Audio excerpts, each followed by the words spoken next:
नमस्कार मित्रांनो, nursing updates या माझ्या युट्यूब चॅनल तुमचं स्वागत आहे. बघा, जे नुकतंच जे DHS आहे, DHSच्या पूर्ण डिव्हिजनच्या याद्या लागलेल्या आहे. आपल्याला माहिती आहे की त्या डिव्हिजनच्या याद्या लागल्या आहे. त्यानंतर सगळ्यांना माहिती आहे की कोण कोण कोण सिलेक्ट झाले ते आपापल्या सगळ्यांना माहिती आहे की कोण कोण सिलेक्ट झाले. आता बघा जे नेक्स्ट स्टेप आहे, नेक्स्ट स्टेप काय नेक्स्ट स्टेप आहे डॉक्युमेंट व्हेरिफिकेशन. तर डॉक्युमेंट व्हेरिफिकेशन कधी आहे याचं पण नोटिफिकेशन आलेलं आहे. बघा, जे डॉक्युमेंट व्हेरिफिकेशनचं नोटिफिकेशन आजच आलं आहे 14 फेब्रुवारी 2024ला. तर बघा यामध्ये सांगितलंय की जे डॉक्युमेंट व्हेरिफिकेशन आहे ते कुठे आहे आणि कोणत्या डेटला हे पण सांगितलंय आणि त्यासोबतच त्याबद्दल आपल्याला काय काय खबरदारी घ्यायची हे पण यामध्ये आपल्याला सांगितलंय. तर बघा, हे डॉक्युमेंट व्हेरिफिकेशन कशा प्रकारचं आहे आपण बघू. जसं आपल्याला माहित आहे की समजा आता बघा ही स्टेप जी आहे ही स्टेप खूप आपल्याला काळजीपूर्वक करायची आहे. कारण का आधी आपण एक्झाम दिली, एक्झाम मध्ये पण काही काही लोकांनी काय केलं आहे की एक्झाम फॉर्म भरतानाच त्यांनी जे गव्हर्नमेंट प्रायव्हेट वेगवेगळा फॉर्म भरायचा होता, त्यांनी त्यामध्ये चुका करून काय केलंय की प्रायव्हेट वाल्यांनी गव्हर्नमेंटचा फॉर्म भरून ठेवला. त्यामुळे त्यांच्या खूप मोठ्या चुका झालेल्या आहेत. त्यामुळे काही माहिती व्यवस्थित माहित नसल्यामुळे काय होऊन जाते की जे प्रोसेस आहे ते प्रोसेस व्यवस्थित होत नाही. त्यामुळे आपल्याला संपूर्ण जी प्रोसेस आहे ती काळजीपूर्वक करायची आहे. तर बघा आता आपल्याला जी मेन प्रोसेस आहे आपली ते आहे डॉक्युमेंट व्हेरिफिकेशन. तर डॉक्युमेंट व्हेरिफिकेशन कधी आपण हे बघू. तर डॉक्युमेंट व्हेरिफिकेशन जे आहे हे 19 फेब्रुवारी 2024 ला आहे. बघा, डॉक्युमेंट व्हेरिफिकेशन कधी दिलेलं आहे? 19 फेब्रुवारी 2024.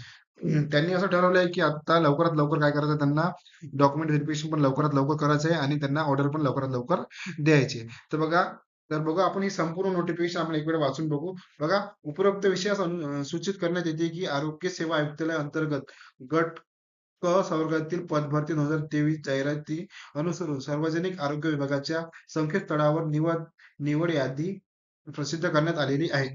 माहिती आहे आपल्याला की ज्या पूर्ण याद्या आहे, त्या पूर्ण याद्या आपल्याला जे पूर्ण डिव्हिजन वाईज ते रिझल्ट पूर्ण प्रमाणे लागलेले आहे. त्यानंतर त्या अनुषंगाने अधिपरिचारिका या पदाकरिता सोबत जोडलेले निवड यादीनुसार आपल्या नावासमोर दर्शवलेल्या प्रवर्गातून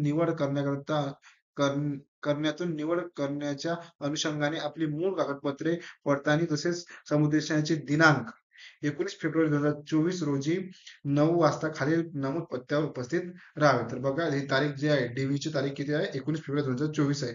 त्यानंतर बघा, याकरिता समुपदेशन प्रक्रियेबाबत प्राप्त सूचना व परिशिष्ट क आणि परिशिष्ट ब. तर बघा हे काय आहे?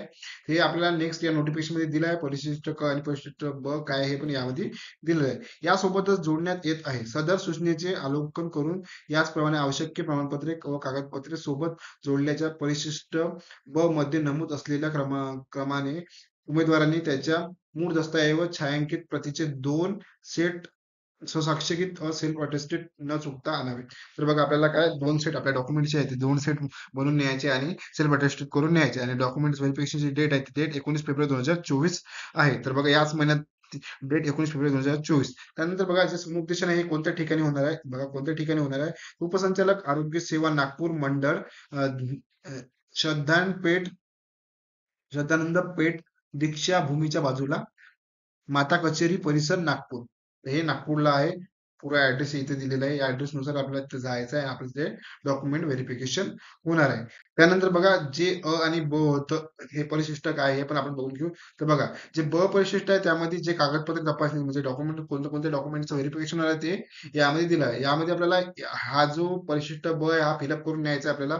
यामध्ये आपल्याला उमेदवाराचे नाव, पदनाम, त्यानंतर अर्ज क्रमांक आणि बैठक क्रमांक हे आपल्याला फिलअप करायचे वरती.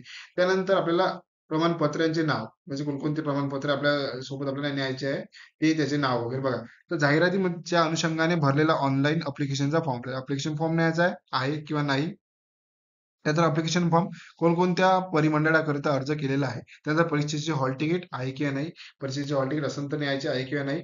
त्यानंतर बघा जन्मतारखेचे प्रमाणपत्र, जन्म प्रमाणपत्र किंवा शाळा सोडल्याचा दाखला व परीक्षा प्रमाणपत्र. त्यानंतर जात प्रमाणपत्र, तपशील, जात प्रवर्ग, पोटजात प्रमाणपत्र क्रमांक, दिनांक. त्यानंतर वैधता प्रमाणपत्र, प्राधिकाऱ्याचे पदनाम, ठिकाण प्रमाणपत्र, दिनांक.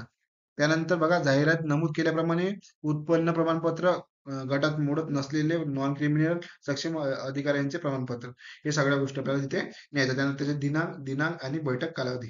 नंतर बघा अधिवास प्रमाणपत्र, प्राधिकाऱ्याचे पदनाम आणि ठिकाण. त्यानंतर प्रमाणपत्र क्रमांक, दिनांक. त्यानंतर जाहिरात नमूद केलेले शैक्षणिक अर्हता प्रमाणपत्र यामध्ये जसं की SSC, HSC, पदविका, पदव्युत्तर, किंवा इतर हे सगळे आपल्याला सोबत न्यायचे. त्यानंतर त्या अनुषंगाने प्रमाणपत्र जाहिरात ज्या पदाधिकरता अनुभव अशक्य असल्यास, समजा आपण एखादा फॉर्म भरला असेल, त्यामध्ये आपल्याला जर समजा काही एक्सपिरियन्स जर मागितला असेल तर त्या एक्सपिरियन्स नुसार आपल्याला ते सर्टिफिकेट पण आपल्याला तिथे न्यायचे. त्यानंतर बघा, पदाचे नाव, कालावधी, संस्थेचे नाव, शासकीय, निशासकीय, खाजगी किंवा मासिक वेतन. त्यानंतर बघा, रजिस्ट्रेशन, नर्सिंग काउन्सिल करिता नोंदणी प्रमाण. त्यानंतर आपले जे रजिस्ट्रेशन आहे ते पण आपल्याला न्यायचे सोबत, नोंदणी क्रमांक, दिनांक, कालावधी. त्यानंतर बघा, मान्यता प्राप्त संस्थेचे प्रमाणपत्र, MSCIT वगैरे आपल्याला सोबत न्यायचे. त्यानंतर समांतर आरक्षण धारकांनी, जे समांतर आरक्षण आहे, ज्यांनी, जे खेळाडू आहे, माझे खेळाडू आहे, माझे सैनिक आहे, किंवा दिव्यांग आहे, किंवा प्रकल्पग्रस्तामधून ज्यांनी फॉर्म भरला त्यांनी पण प्रमाणपत्र, दिनांक किंवा निर्गम प्राधिकारीचे नाव, हे सगळ्या गोष्टी आपल्याला व्यवस्थितरित्या आपल्याला आपल्यासोबत न्यायचे. त्यानंतर बघा, आपल्याला ज्या परिशिष्ट क मध्ये काय दिलंय की उमेदवारांना समुपदेशन प्रक्रियाबाबत सूचना, म्हणजे जेव्हा डॉक्युमेंट व्हेरिफिकेशन होईल त्याबद्दल आपल्याला काय इम्पॉर्टंट सूचना हे आपण आपल्याला बघून घ्यायचे. बघा, सूचना बघा, पहिली सूचना बघा, पद स्थापन व नियुक्ती आदेश देण्याकरिता समुपदेशन प्रक्रिया सकाळी ठीक 9:30 सुरू होईल. म्हणजे जी जे व्हेरिफिकेशन जे आहे 9:30 वाजता चालू होणार. त्यानंतर बघा, सर्व उमेदवारांनी समुपदेशनासाठी ठिकाणी स्थापित केलेल्या नोंदणी कक्षात सकाळी 9:30 वाजता उपस्थित राहावे. आपल्याला करेक्ट तिथे 9:30 वाजता उभं राहायचं. जे उमेदवारी सकाळी 9:30च्या नंतर उपस्थित राहतील, म्हणजे जे सकाळी 9:30च्या नंतर उपस्थित राहतील, तर त्यांचं काय होणार आहे की जे आधी गेले आहेत त्यांचं आधी डॉक्युमेंट व्हेरिफिकेशन होणार आहे, आणि त्यांचे डॉक्युमेंट व्हेरिफिकेशन झाल्यानंतरच जे नंतर गेले आहेत त्यानंतर त्यांचा नंबर लागणार आहे, असं असं होणार आहे. त्यानंतर समुपदेशनाच्या दिवशी जे उमेदवार अनुपस्थित राहतील त्यांनी त्यांची नियुक्ती करता विचार करण्यात येणार नाही. बघा, जे डॉक्युमेंट व्हेरिफिकेशनला जाणार नाही किंवा काही कारणास्तव ते जाऊ शकणार नाही, तर बघा, त्यांचा नंतर कधीच विचार केला जाणार नाही. त्यांना त्या ठिकाणी तेव्हा जावे लागेल. जर समजा काही जर रिझन असेल तर त्यांना काय करायचं आहे, त्याचं एक पत्र पुरावा सह किंवा फोन वगैरे, किंवा एखादा आपला जो व्यक्ती आहे, म्हणजे आपल्या जागेवर दुसऱ्या व्यक्तीला तिथे तुम्ही पाठवू शकता डॉक्युमेंट व्हेरिफिकेशन साठी, आणि त्यासोबतच तुम्हाला पत्र, फोन, पुरावा या सर्व गोष्टी तुम्हाला तिथे त्यांच्या नियमानुसार तुम्हाला द्याव्या लागणार. त्यानंतर नोंदणी प्रक्रिया पूर्ण झाल्यानंतर उपस्थित उमेदवारांची मूळ प्रमाणपत्राची तपासणी करण्यात येईल. याकरिता सर्व मूळ प्रमाणपत्रे त्यांची एक एक स्वयंचलित प्रत ठेवावी. सदर तपासणी 10 पासून सुरू करण्यात येईल. त्यानंतर बघा, जे डॉक्युमेंट व्हेरिफिकेशन झाल्यानंतर जे मूळ कागदपत्र आपले जे ओरिजिनल सर्टिफिकेट जे राहतात ते पण आपल्याला सोबत न्यायचे आहे. त्यांची पण तपासणी 10 वाजतापासून चालू होणार. त्यानंतर बघा, उमेदवारांच्या नेमणुकीचा विचार करण्यात येईल. त्यानंतरच जे प्रमाणपत्र चेक केल्यानंतरच उमेदवाराच्या नेमणुकीचा विचार करण्यात येईल. त्यानंतर प्रमाणपत्राची तपासणी पूर्ण झाल्यानंतर उपस्थित उमेदवारांनी सभागृह समुपदेशन नियुक्ती प्रक्रियेची माहिती देण्यात येईल. उमेदवारांनी सदर प्रक्रिया काळजीपूर्वक समजून घ्यावी. काही शंका असल्यास त्याची निरसन तेथेच करावे. तर समजा पूर्ण जी प्रोसेस आहे ती प्रोसेस आपल्याला सांगणार आहे. आपल्याला जर काही डाऊट असेल तर आपल्याला ते डाऊट तिथेच क्लिअर करायचा आहे.